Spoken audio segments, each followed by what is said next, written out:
Hi friends, welcome to serial அரங்கம். இந்த serial அரங்கம் சேனலுக்கு உங்கள் எல்லாரையும் அன்போடு வரவேற்கிறேன். இன்றைக்கி பார்த்தீங்கன்னா ஜூலை 23ஆம் தேதி. இன்றைக்கி அழகழகு சீரியலில் என்ன நடக்குது அப்படின்னு சொல்லிட்டு பார்த்துடுவோமா? இப்போது வீட்டில் மூவர் கூட்டணி நடக்குது. யாருன்னு பார்த்தா ராகவன், லக்ஷ்மி, தங்கராஜ், அதாவது மாமனார், மாமியார், மருமகன் 3 பேரும் உட்காந்து பேசிகிட்டு இருக்காங்க. என்னதான் மாமா வீட்டில் நடந்தது, ஏன் இப்படி ஆச்சு அப்படின்னு சொல்லிட்டு தங்கராஜ் கேட்கும்போது, ஐயோ மாப்பிள்ளை நீங்கள் ஏன் அப்படி கேட்குறீங்க? ஏன் ஒரு புருஷன்னா பொண்டாட்டி அடிக்கக்கூடாதா?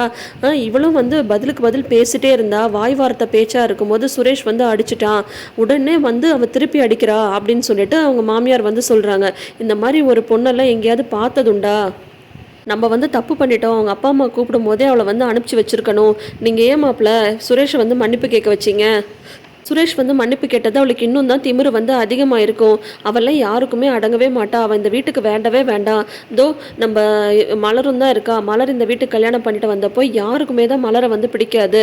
ஆனால் மலர் ஒரு வார்த்தை கூட எங்களை எதிர்த்து பேசினதோ சண்டை போட்டதோ கிடையாது. நாங்கள் என்ன சொன்னாலும் அமைதியாக போயிடுவா. ஆனால் இவ இருக்காளே, நாளுக்கு நாள் வீட்டில் யாருக்கிட்ட எப்போ எந்த பிரச்சனை பண்ணுவான்னே தெரியல. அந்த மாதிரி ஒரு ராட்சசியாக இருக்கா அப்படின்னு சொல்லிட்டு அவங்க மாமியார் சொல்லிட்டு இருக்காங்க. நம்ம அவளை அம்மா வீட்டுக்கே அனுப்பிச்சி வச்சிடலாம். அவன் இனிமேல் இந்த வீட்டுக்கு வேண்டவே வேண்டாம், அவங்க இருக்கவே வேண்டாம் அப்படின்னதும் உடனே தங்கராஜ் சொல்கிறாரு, என்னத்தை விவரம் புரியாமல் நீங்கள் பேசிட்டு இருக்கீங்க? இப்போ நீங்கள் சொன்ன மாதிரி மதியை அவங்க வீட்டுக்கு அனுப்பிச்சிட்டு அவன் என்ன கை காலை வச்சுட்டு சும்மா இருப்பான்னு சொல்லிட்டு நினைக்கிறீங்களா? அடுத்த நிமிஷம் போய் அவள் போலீஸில் கம்ப்ளைண்ட் பண்ணுவா. கம்ப்ளைண்ட் பண்ணும்போது என்ன நடக்கும்? சுரேஷ்க்கு மதி அடித்ததோட மதி சுரேஷ் அடித்ததும் தானே கம்ப்ளைண்ட்டில் அவள் சொல்லுவா. அப்போ கூட வேலை பார்க்குறவங்களுக்குலாம் இந்த விஷயம் தெரிஞ்சால் சுரேஷை யாராவது மதிப்பாங்களா? பொண்டாட்டிக்கிட்ட அடி வாங்கிட்டு வெறப்பா இங்கே போலீஸ்காரனா நிற்கிறான் அப்படின்னு சொல்லிட்டு நினைக்க மாட்டாங்களா? போலீஸ் ஸ்டேஷனில் மான மரியாதையே போயிடும்ல. சும்மா எப்போ பார்த்தாலும் நம்ம குடும்பத்தோட போலீஸ் ஸ்டேஷனில் போய் நிற்க முடியுமா? அதனால அவள் இங்கே இருந்தால் தான் அவளை கொஞ்சமாவது அடக்க முடியும்.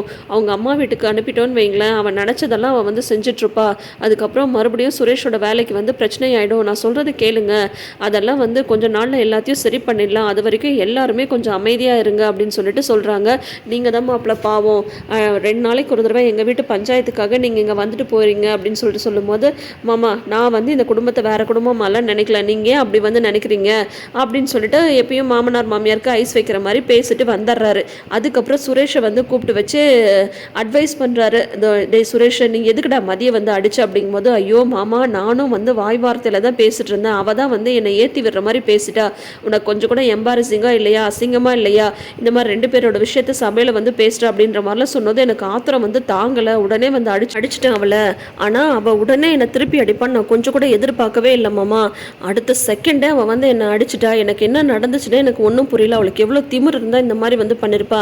ஏன் மாமா அவளை எனக்கு கட்டி வச்சிங்க அப்படின்னு சொல்கிறாங்க. கேளுடா, நல்லா கேளுடா, கட்டி வச்ச பாவத்துக்கு தானே தினமும் ஒரு பஞ்சாயத்துக்கு இங்கே வந்துட்டு போயிட்டுருக்கேன். இதை பாரு சுரேஷ், இப்பையும் எல்லா பிரச்சனையும் உன் கையில் தான் இருக்குது, சரியா?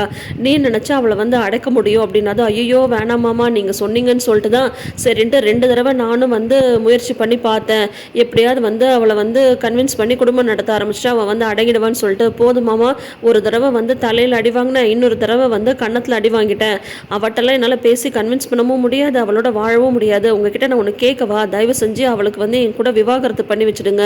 அவளோடலாம் மனுஷன் வாழ முடியாது. நான் இல்லை, யாருமே அவளோட வாழ முடியாது. அவெல்லாம் ராட்சசி. அதனால் தயவு செஞ்சு என் வாழ்க்கை இதுக்கு மேலேயாவது காப்பாற்றி விட்டுருங்க, எனக்கு விவாகரத்து வாங்கி கொடுத்துருங்க அப்படின்ட்டு சுரேஷ் தங்கராஜ் கெஞ்சுறாரு. ஆனால் தங்கராஜ் என்ன சொல்லிடுறாரு, நீ விவாகரத்து இப்போ கேட்டா நீ தோத்து போன மாதிரி ஆயிடும்டா. நீ தோக்கக்கூடாது. ஆம்பளை எப்போவுமே ஒரு பொம்பளை கிட்ட தோக்கவே கூடாது. அதனால அவளை அடக்கிறதுல மட்டும்தான் உன்னோட குறிக்கோள் இருக்கணும். அவளை அடக்கி நீ சொல்றது எல்லாத்தையும் மதி கேட்குற நிலைமைக்கு நீ கொண்டு வந்துடணும். அப்போதான் நீ ஒரு ஆம்பளை. அதை விட்டுட்டு பயந்து போய் விவாகரத்து கேட்குற. நான் சொல்கிறேன்ல, நான் சொல்கிறது கேளு. இப்பயும் ஒன்றும் கெட்டு போயிடல, சரியா? அவட்ட தணிஞ்சு போகிற மாதிரி போயிட்டு அவளை அடக்கிறதுல பாரு. அதில் தான் நீ ஜெயிக்கிறது இருக்குது. இந்த மாதிரி நீ விவாகரத்து கேட்குறியே, இதெல்லாம் வெளியில் கூட வேலை பார்க்குறவங்களுக்கு தெரிஞ்சால் அதுக்கப்புறம் ரொம்ப அசிங்கமாக போயிடாது. நான் சொல்கிறத மட்டும் கேளு, விவாகரத்துன்ற பேச்சை இத்தோட விட்டுரு அப்படின்னு சொல்லிட்டு தங்கராஜ் இங்கே சுரேஷ்க்கு அட்வைஸ் பண்ணிட்டுருக்காங்க. இப்போ அதே சமயம் பார்த்தீங்கன்னா மதி, மலர், ரேவதி 3 பேரும் ஒரு வாட்ஸ்அப் குரூப்பில் இருக்காங்களா. அதில் ரேவதி மெசேஜ் போட்டுட்ருக்காங்க. சாரி மதி, சுரேஷ் அடித்தது எனக்கு தெரியாது. நீ அடிச்சிட்டதா சொல்லி தான் அம்மாவும் அப்பாவும் ஃபோன் பண்ணி எங்களை அங்கே வர வச்சாங்க. அங்கே வந்ததுக்கப்புறம் தான் சுரேஷ் அடித்த விஷயமே எங்களுக்கு தெரியும். இந்த மாதிரி என்ன ஒரு பழக்கம், இந்த மாதிரி பொண்டாட்டியை கை நீட்டி அடிக்கிறது? நீ பண்ணது தான் மதி சரி. அவன் அடிச்சதுக்கு நீ திருப்பி அடிச்சல, அதுதான் சரி. நாங்கெல்லாம் வந்து பாரு அடி வாங்கிட்டு பேசாமல் நின்றுட்டுருக்கோம், அப்படியே பழகிட்டோம் அப்படின்னு வந்து உன்னை மலர் வந்து மெசேஜ் போடுறாங்க.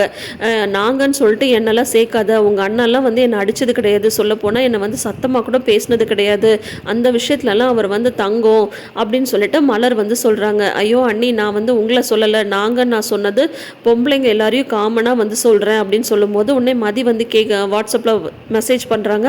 அப்போ உங்கள் வீட்டுக்கார் உங்களை அடிச்சிருக்காங்களா அப்படின்னதும் உடனே மலர் வந்து ரிப்ளை பண்ணுறாங்க. அதுக்கு உனக்கு இந்த விஷயம் தெரியாதுல்ல மதி, உங்கள் கல்யாணம் நடக்கிறதுக்கு முந்தின நாள் வந்து ரேவதியை எல்லார் முன்னாடியும் வந்து தங்கராஜனை வந்து அடிச்சிட்டாரு அப்படின்னு சொல்கிறாங்க. அப்போ கூட எங்கள் வீட்டுக்காரர் தான் யாரை கேட்டு என் தங்கச்சி அடிச்சிங்க அப்படின்னு சொல்லிட்டு சண்டெல்லாம் போட்டார் அப்படிங்கும்போது ஒன்று ரேவதி வந்து சொல்கிறாங்க, எனக்கு வந்து அதெல்லாம் வந்து பழகி போச்சு, நான் முதல்லையே இதெல்லாம் யோசிக்காமல் நான் அவங்களுக்கு வந்து நிறைய இடம் கொடுத்துட்டேன், அந்த மாதிரி இடம் கொடுத்ததுனால தான் யோசிக்காமல் வந்து எல்லோரும் முன்னாடி அவர் வந்து என்னை அடிச்சிட்டாரு. ஆனால் நீ வந்து அப்படி இருக்கணும்னு அவசியமே இல்லை மதி, நீ எடுத்த ஸ்டாண்டு தான் கரெக்டு. சொல்லப்போனால் எல்லா பொண்ணுங்களும் உன்ன மாதிரி தான் வந்து இருக்கணும். அதை பாரு, சுரேஷ்க்கு உன்னை கல்யாணம் பண்ணி வச்சிட்டோன்றதுக்காக நீ வந்து சுரேஷ் செய்கிறதெல்லாம் கரெக்டுன்ற மாதிரி நிற்கணுன்ற அவசியமே கிடையாது. உன் மனசுக்கு எது சரின்னு தோணுதோ அதுதான் நீ வந்து செய்யணும், சரியா?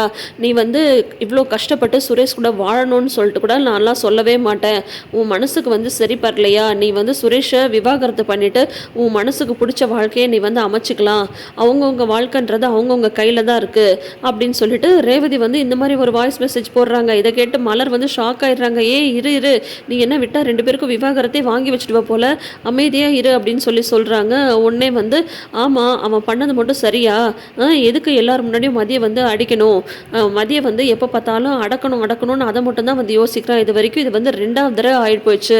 மதியோட பெர்மிஷன் இல்லாமல் முதல்ல வந்து மதிக்கிட்ட அவன் போனதே தப்பு தானே அப்படின்ற மாதிரி ரேவதி வந்து சொல்கிறாங்க. நீ வந்து ஊர் உலகத்தில் எல்லாரும் வந்து அட்வைஸ் பண்ணுறாங்கன்னு சொல்லிட்டு நீ அதெல்லாம் கேட்காத மதி, உன் மனசுக்கு எது சரின்னு தோணுதோ அதை மட்டும் நீ வந்து செய், உன்ன மாதிரி ஒரு தைரியம் எனக்கு இல்லாமல் போயிடுச்சு பாரு அப்படின்ற மாதிரி ரேவதி வந்து சொல்லிட்டு இருக்காங்க. அப்போ வந்து மலர் வந்து சொல்கிறாங்க, ரேவதி நீ வேற அமைதியாக இரு, அவளே ஏற்கனவே வந்து குழப்பத்தில் இருக்கா, நீ வேற விவாகரத்து அது இதுன்னு எதுவும் சொல்லி வைக்காத, மதி வந்து நினைக்கிறது சரிதான், முதல்ல அவங்க 2 பேரும் ஒருத்தர் புரிஞ்சுக்கட்டும். நான் திரும்பவும் சொல்கிறேன், சுரேஷ் வந்து கெட்டவன் கிடையாது, ஏன் தான் இவன் கொஞ்ச நாள் இந்த மாதிரிலாம் நடந்துக்கிறான்னு எனக்கு வந்து தெரியவே இல்லை, அதை வந்து சரி பண்ணிட்டாவே உங்கள் 2 பேரோட லைஃப் வந்து நல்லாயிருக்கும், அது என்னன்றதை நம்ம வந்து யோசிக்கலாம், உடனே அடுத்தது விவாகரத்து அப்படின்லாம் நம்ம யாருமே வந்து யோசிக்க வேணாம் அப்படின்னு சொல்லிட்டு மலர் வந்து சொல்லிட்டு இருக்காங்க. அதோட வந்து பார்த்தா இந்த சுரேஷ் வந்து பயங்கரமாக தண்ணி அடிச்சுட்டு வாசலில் வந்து உட்காந்துட்டு பாக்யராஜ்க்கு கால் பண்ணுறாங்க. அப்போ தான் ராகவன் வந்து வீட்டில் இந்த மாதிரி ஏதோ பிரச்சனை நடக்குதுன்னு சொல்லிட்டு பாக்யராஜ்கிட்ட சொல்லி வருத்தப்பட்டுட்டு இருக்காரு. கரெக்டாக சுரேஷ் கால் பண்ணவும் முடிச்சுட்டு தான் இருக்கியானே, நான் வெளில தான் இருக்கேன், வந்து என்னை கூட்டிகிட்டு போ, கதவை தர அப்படின்னு சொல்லிட்டு பயங்கர போதையில் வந்து பேசுகிறாரு. உடனே பாக்யராஜ் வந்து என்னடா குடிச்சிட்டு வந்திருக்கேன் அப்படின்ற மாதிரி சொல்கிறாங்க. அப்பா வேற ஹாலில் உட்காந்துட்ருக்காரு. நீ எதுவும் பேசாமல் அப்படியே அமைதியாவா, நான் உன்னை வந்து ரூமில் கூட்டிகிட்டு போய் படுக்க வச்சிடறேன் அப்படின்னு சொல்லிட்டு சொல்கிறாங்க. அப்படியானே அப்படின்னு சொல்லிட்டு உடனே சுரேஷ் வந்து எழுந்து வராரு. அவர் தான் நிதானத்திலே இல்லையே. அதுக்கப்புறம் அவங்க அப்பா பார்த்தது குட் மார்னிங்ப்பா அப்படின்றாங்க. டே சுரேஷ் எங்கடா போயிட்டு வர, இங்கே வா உங்ககிட்ட கொஞ்சம் பேசணும் அப்படின்னு சொல்லிட்டு கூப்பிட்றாங்க.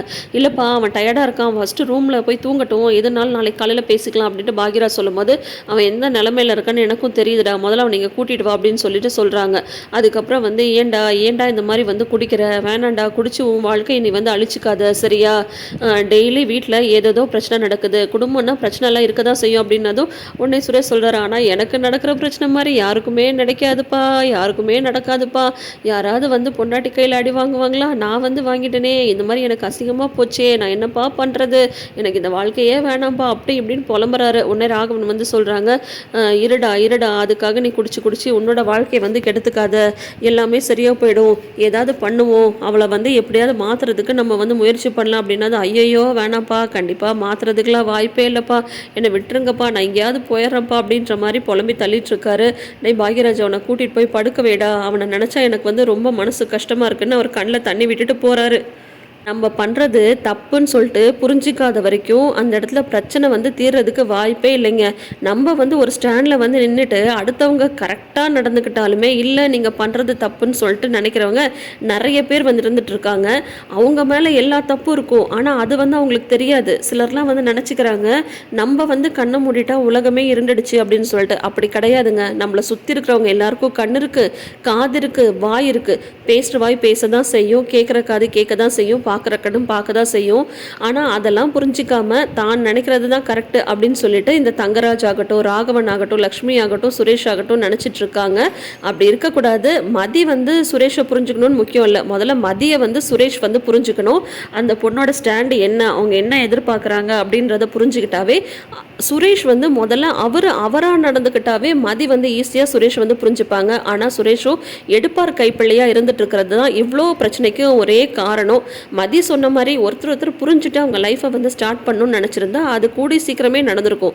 ஆனால் தங்கராஜ் சொல்கிறாருன்னு சொல்லிட்டு இன்றைக்கி நாள் நல்லா இருக்கு, இன்றைக்கே நீ உன் லைஃப் ஆரம்பின்னு சொல்லிட்டு தேவையில்லாமல் வார்த்தை விட்டது, ரொம்ப ஹார்ஷாக நடந்துக்கிட்டதெல்லாம் தான் இவ்வளோ பிரச்சனைக்கும் காரணம். பார்க்கலாம், இவங்க 2 பேரும் ஒருத்தர் புரிஞ்சுப்பாங்க. ஆனால் எப்போ புரிஞ்சுப்பாங்க, எப்படி புரிஞ்சுப்பாங்க, யாரால புரிஞ்சுப்பாங்க, எந்த ஒரு சூழ்நிலையில் புரிஞ்சுப்பாங்கன்றது தான் அடுத்தடுத்த கதைக்களமாக இருக்க போகுது. இந்த ஸ்டோரியை பற்றி நீங்கள் என்ன நினைக்கிறீங்க? உங்களுக்கு இந்த சீரியல் பிடிக்குமான்றதை மறக்காமல் கமெண்ட் செக்ஷனில் சொல்லுங்கள். இந்த வீடியோ பிடிச்சிருந்ததுன்னா வீடியோக்கு ஒரு லைக் கொடுங்க. நம்ம சேனல் பிடிச்சிருந்ததுன்னா சேனலை சப்ஸ்கிரைப் பண்ணிக்கோங்க. இந்த சீரியல் அரங்கம் சேனலை நிறைந்த அரங்கமாக மாற்றுங்க. தேங்க்யூ.